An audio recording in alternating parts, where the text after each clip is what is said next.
What's going on arkadaşlar? Ben İlbey Catch Long Island, New York'tan herkese selamlar. New York hayatıma hoş geldiniz. Yepyeni bir video ile beraberiz.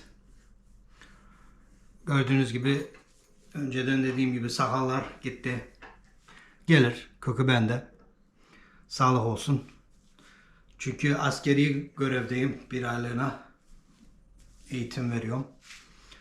Onun için mecburen sakalları şeyim var aslında da sakalı kesmeme ama bir miktar uzun olana kadar ondan sonra kesiyorsun.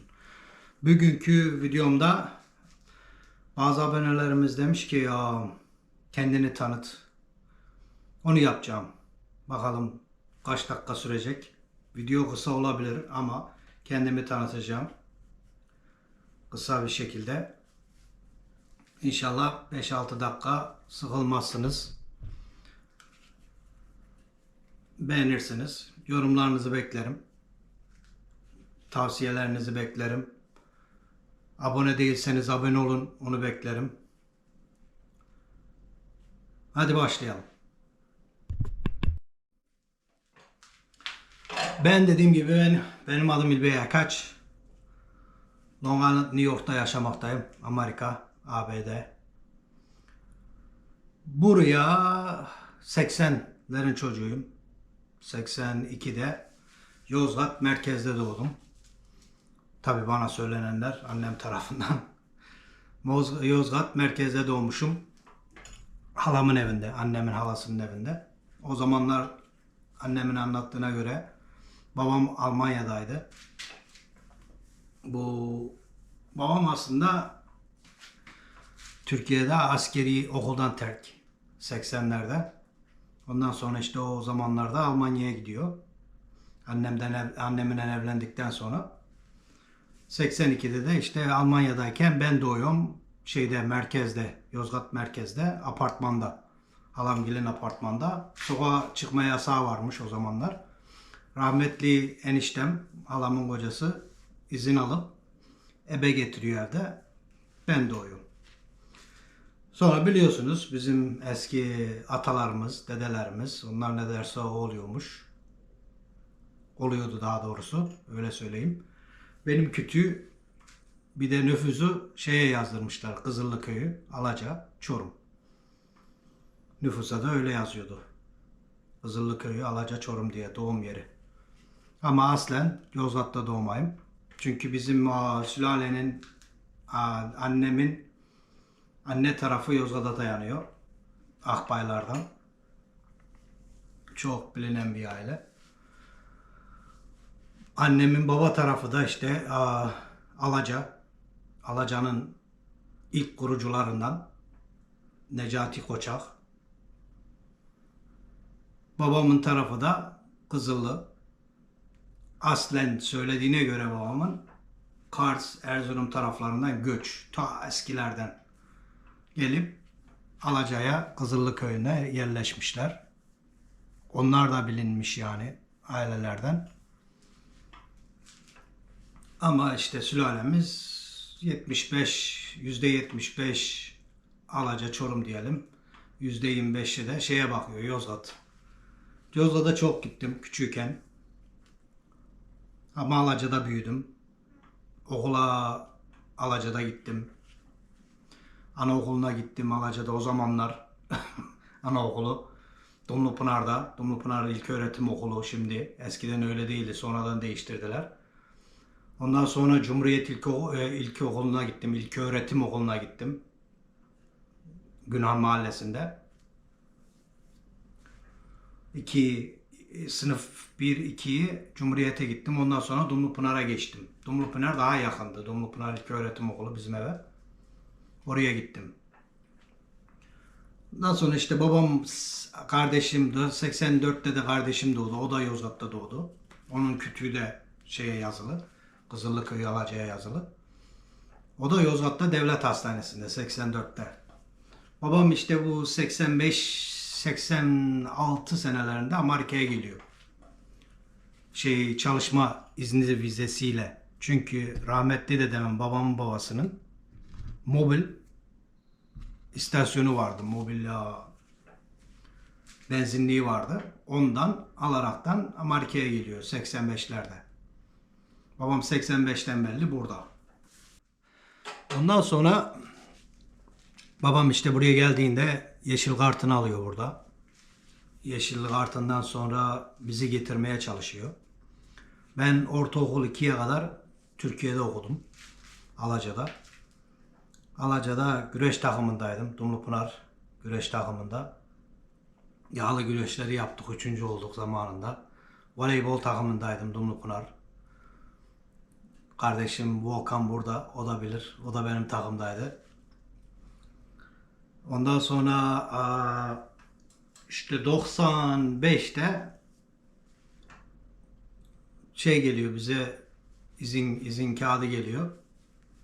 Yeşil kartla annem, ben, baba, kardeşim, ufak kardeşim Amerika'ya geliyoruz 1995'te. O zaman ben 13 yaşındayım. Kardeşim 11 yaşında. Buraya geliyoruz.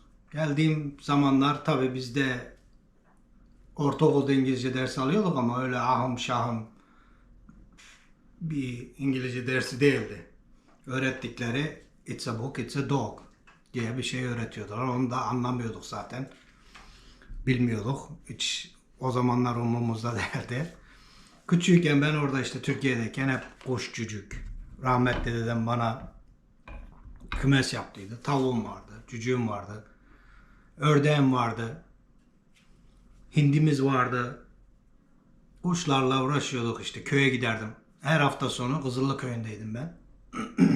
O biti bitmez can atıyordum köye gitmeye. Orada halamgilde kalırdım. Atom emmimgilde kalırdım. Binali emmigil vardı, onlarda kalırdım. Koyun güderdik, inek güderdik. Tarlalarda dolaşırdık, harmana giderdik, pancar toplardık.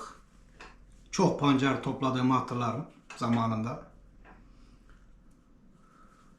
Yani can atardım. Oluşumdan belli hayvan sevgisi çok fazla.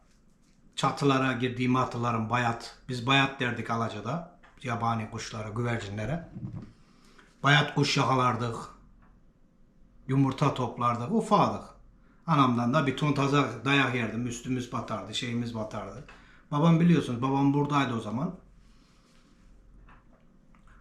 Ondan sonra işte hayatımız köyde geçti. Alaca'da, köyde, Yozgat, Alaca, köy, Yozgat. Çorum'a fazla gitmezdik de yani arada sırada gider. Dedem götürürdü rahmetli dedem. Dedem minibüsçüydü. Tanınmış, Alaca'nın zamanında tanınmış minibüsçülerinden. İhya Baba derlerdi. Ya da Ehya Dede derlerdi. Ehya Baba derlerdi. Rahmetli. Kırmızı bir minibüsü vardı. O da şey seferi yapardı. Yozgat Alaca, Alaca Yozgat seferi. Garajlardan.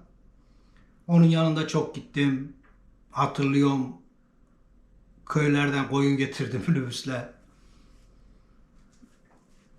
İşte öyle geçti. Arkadaşım çoğudu orada. Çok arkadaşım vardı. Top oynadığımız beraber.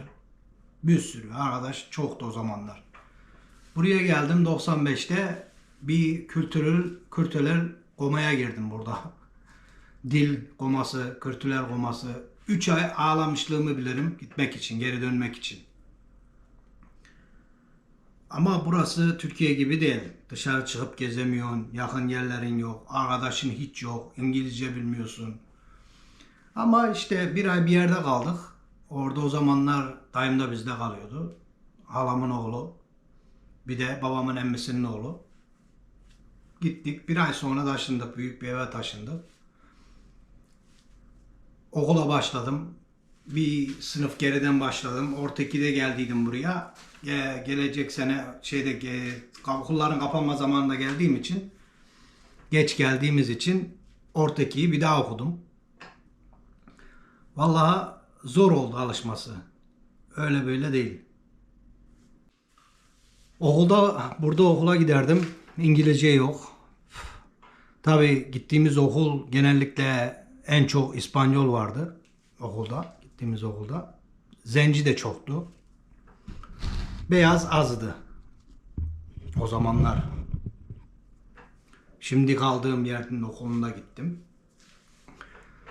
Gittiğimizde biliyorsunuz Türkiye'de en güzel olan şey herhalde bu Türkiye'nin ismini coğrafyada değiştirmek, İngilizce'de değiştirmek çok güzel oldu, süper oldu. Turkey'de şimdi Türkiye diye geçiyor. Baktığınız zaman haritalarda Türkiye diye geçiyor. Ben bazen söylerken ağzımdan kaçıyor Türkiye diyorum da yine. Ama Türkiye olması süper oldu. Türkiye bilinmesi süper oldu. İlk geldiğimde, okula gittiğimde biliyorsunuz biz Türkiye'den geldik. Dar pantolon giyerdik. Yani böyle dar şeyler giyerdik. Ama burada o zaman da 90'ların ortasında 90'lar bitene kadar bol pantolon giyerlerdi. Popoların altına düşürüp giyerlerdi. Okula gittiğimizde bizim saçımız uzundu. Yani öyle burada her zaman tıraş oluyorlar böyle. Berbere gidip. Bizde dalga geçerlerdi. Benle dalga geçerlerdi okulda. Öyle böyle değil. Turkey, Hindi diye kızdırırlardı. İngilizce bilmiyordum zaten. Çok fazla dövüş yaptım, kavga ettim. Okuldan uzaklaştırıldım bu dalga geçtiklerinden. Öyle böyle değil. Yani ortaokulum biraz şey geçti. Zor geçti. O kadar dövüştükten sonra işte İspanyollarla dövüşüyordun. Adamları dövüyordun. Adamlar senden arkadaş oluyordu. Bir daha yenildiğini kabul ediyorlardı. Abi zencilerle dövüşüyordun. Hele bu heydiler çoktu o zamanlar. Onlarla dövüşüyordun. Adamları dövüyordun. Adamlar 20 kişi toplayıp geliyorlardı. Hatırlarım çünkü. Bir tane göbel vardı Michael diye. Onu sınıfta bir iyice dövdüydüm. Ondan sonra okul çıkışında 20 kişiyle peşime düştüydü. Allah'tan bizim ev yakınıydı.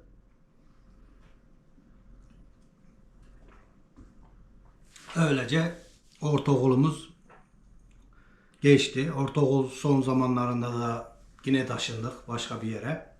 Tabi bu zamanlar ben burada da güreşiyordum. Güreş takımındaydım. Hatta gazeteye bile çıktım burada. Türkiye Gazetesi'ne Altın Çocuk diye.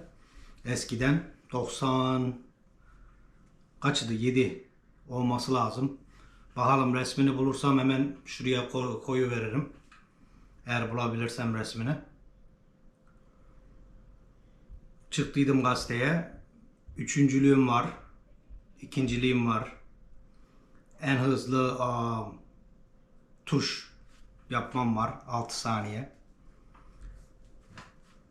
Türkiye'de de vardı üçüncülüğüm. Yağlı güreşten. Burada da futbol takımındaydım. Futbol oynuyordum. Çok güzel. Ondan sonra işte İngilizceyi öğrendik. Türkiye'ye gittim gezmeye 97'de. Ondan sonra 99'da bir daha gittim Türkiye'ye gezmeye. O zaman da zaten lise bitti. 99'un sonunda liseyi bitirdik. Lisede tabii her şey değişti, büyüdün, İngilizceyi öğrendin, yok şöyle böyle. Futbol oynuyorduk ama öyle şey değil. Güreşi de yapıyordum ama öyle ağım şağım değil. Ama epey bir süre güreş yaptım. Ondan sonra boks yaptım, karate yaptım. Futbol oynadım. Çok uzun süre. Vallahi öyleydi. Ondan sonra işte 99'dan sonra baktım bir şey olmuyor. O lise bitti. Üniversiteye gidiyordum tek tük böyle. Bir iki sınıf arıyordum üniversitede. Dedim ki askeriyeye gireyim dedim. Sınava girdim ama deniz kuvvetlerine girmek istemiştim. O zamanlar deniz kuvvetinin sınavına girdim. Geçemediydim. Bir de polis sınavına girdiydim o zamanlar. Dedim gireyim belki şey olur. Onu da geçemediydim sınavı. O zamanlar 99'da. Sonra işte 2000'de evlendim. Çok geç evlendim.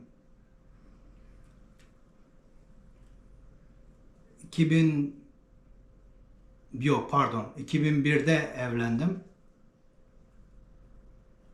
Yok lan 2001'de mi evlendim? 2001-2002 yıllarında evlendim. İşte 911 oldu. Burada ondan sonra 911 bu kulelerin düşmesinden sonra acayip bir şekilde bir ırkçılık başladı. Müslümanlara bakış tavrısı değişti insanların. Ama çabuk şey oldu yani. Çabuk kayboldu. Yani uzun bir süre sürmedi. Ben de o zamanlar işte evlendim 2002 yıllarında. 2003 yıllarında kızım doğdu. Kızım şimdi 20 yaşında, Aslı. Buradan selamlar. Üniversiteye gidiyor kendisi. Koskocaman kız oldu. O zamanlar tabii burada mecbur bir işin olması lazım. Sigorta olması lazım. Emekliliğin olması lazım. Devleti şey yapıyorsun, devlet şey yapamıyor.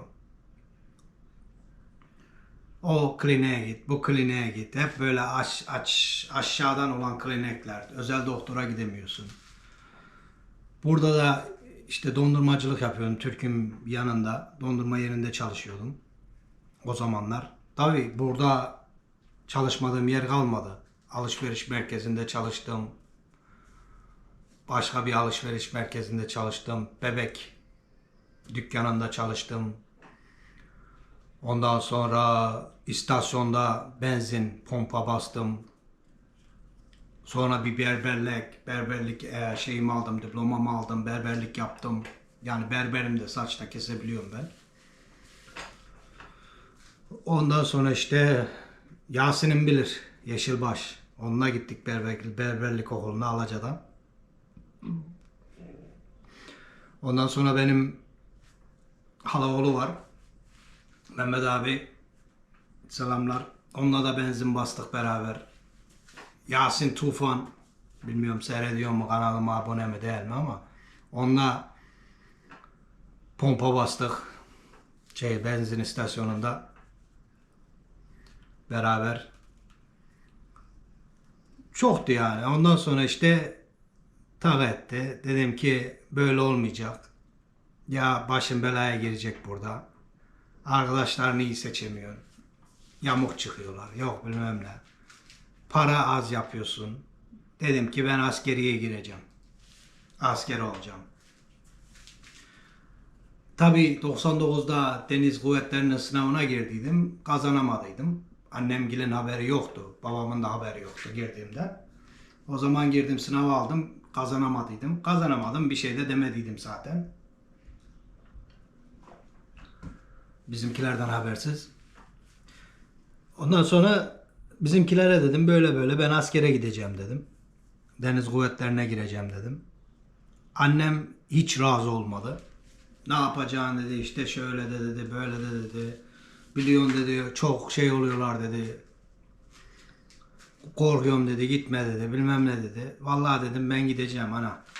Kızım var. Ona şey lazım, sigorta lazım. Emeklilik bir şey yapmam lazım dedim. O zamanlarda işte 20 yaşlarındayım.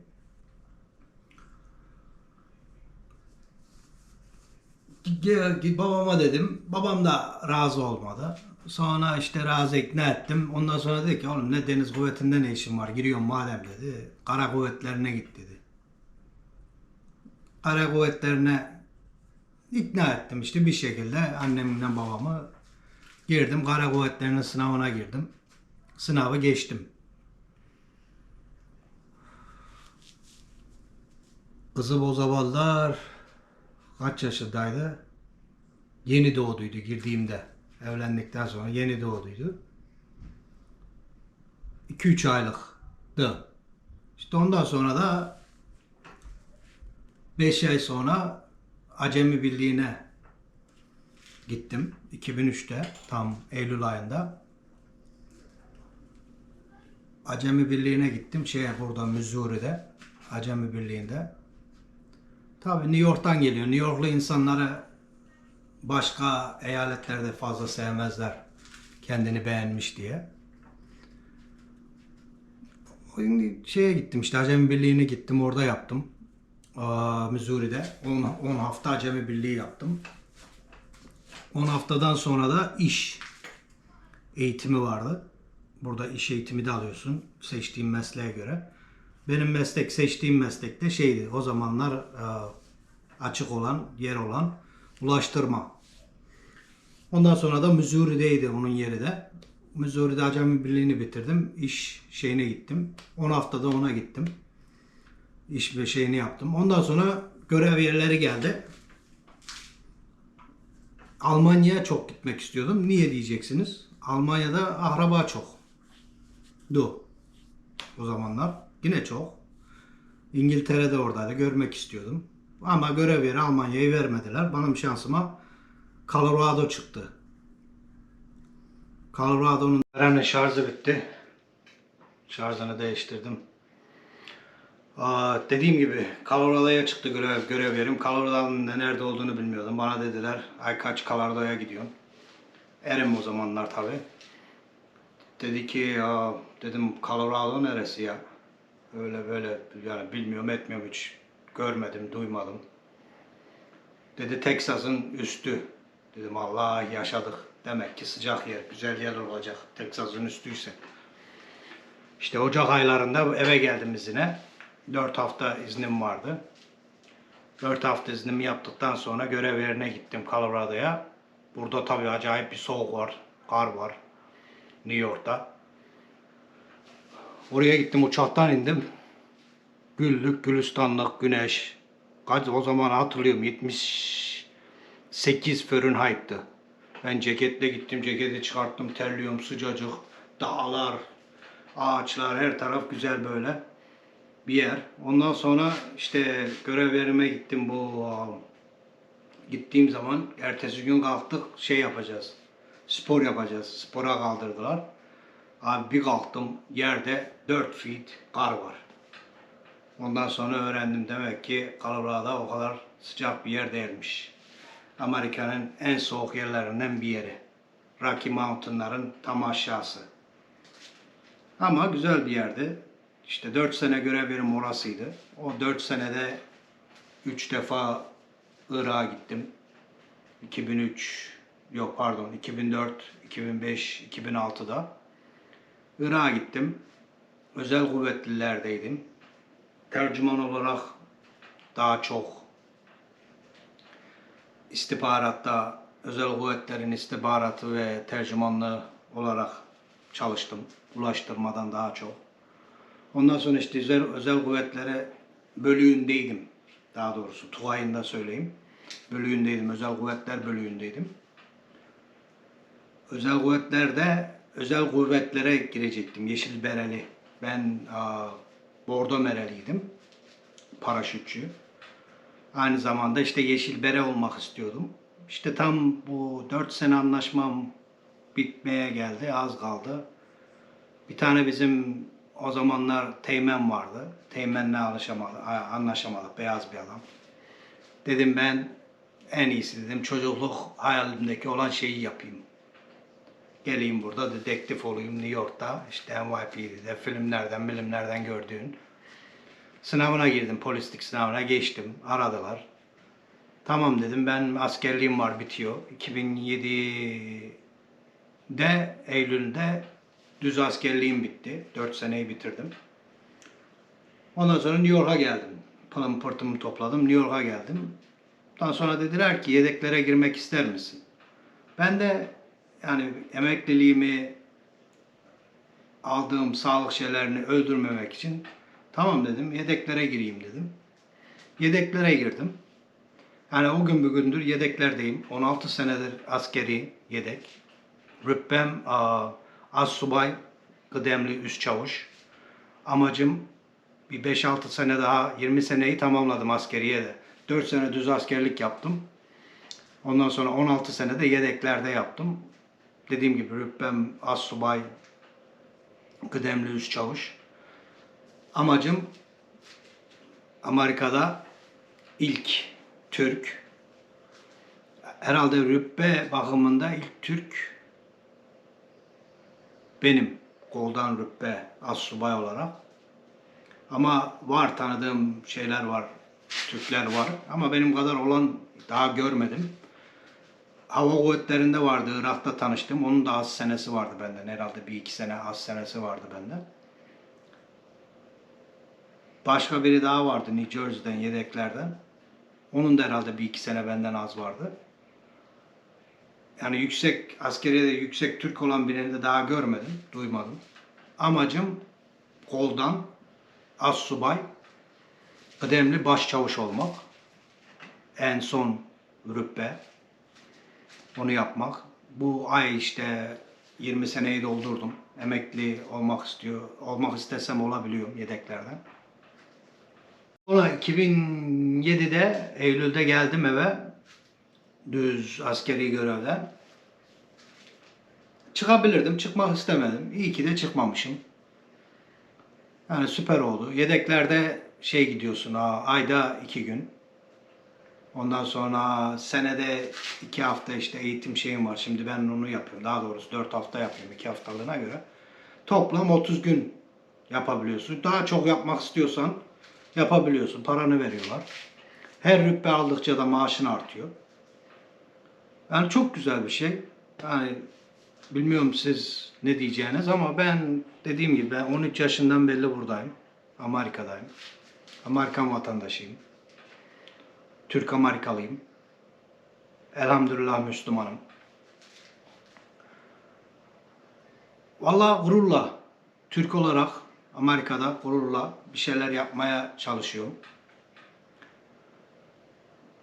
2008 Ocak'ta da işte polis teşkilatına girdim. Kaç sene oldu? Tam tamına 15,5 senedir de polisim. İlk önce gizli görev yaptım bir sene. Terörist teşkilatında. Ona çalıştım. Umduğum gibi olmadı. Çıktım. Sonra sokağa gittim.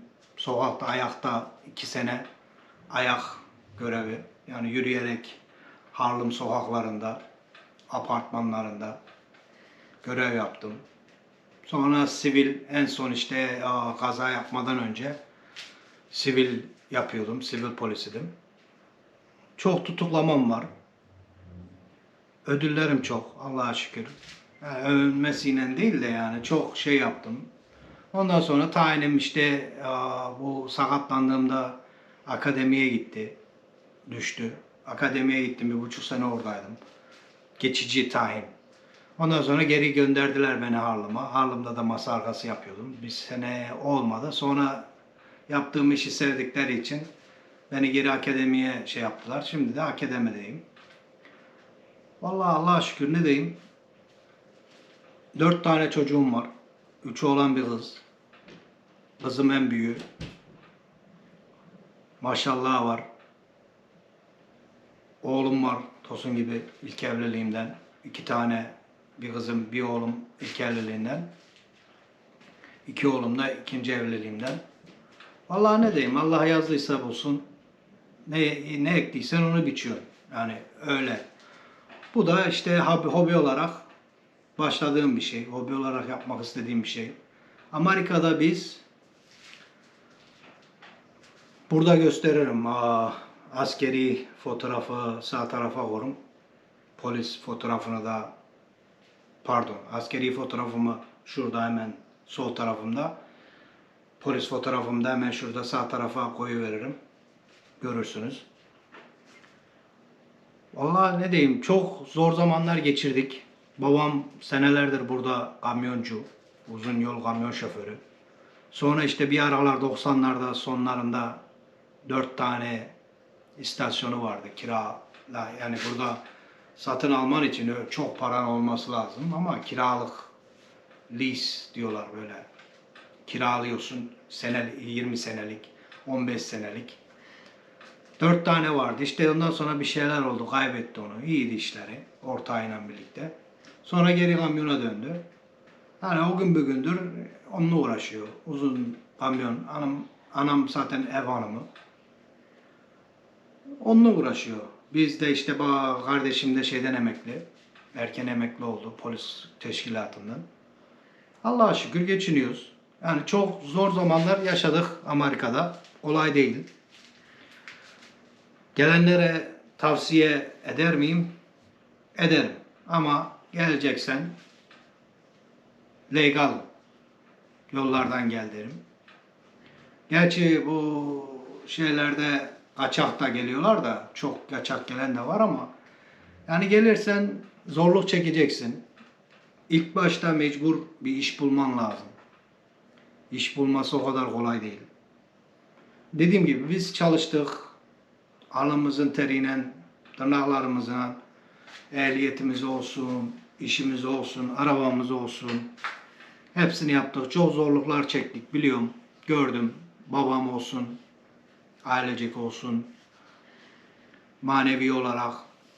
Allah'a şükür haram yemedik. Allah'a şükür üçkağıtçılık etmedik.